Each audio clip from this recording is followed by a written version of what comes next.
নেত্রীর দেশে নাই 9টা-10টা মাস পার করে ফেলেছি। রোজার ঈদ পার করেছি, কোনো নেতা খোঁজ খবর নেয় নাই।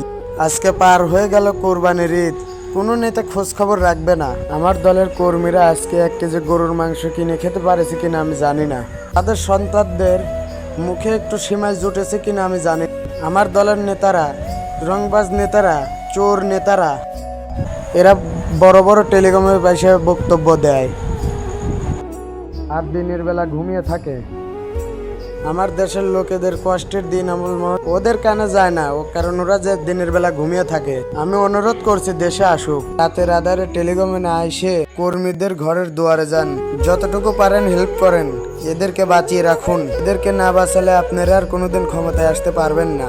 এই আমলিকের অস্তিত্ব দেশে থাকবে না। আগে দিন আমিন কিভাবে বেঁচে থাকবে এবার সেটার ব্যবস্থা করুন। দিন আমল যদি মরে যায় তাহলে আমলিকও মরে যাবে। এই দিলবাজ নেতারা কিছুই করতে পারবে না। 16 বছর চুরি করে খেয়ে ফেলেছে।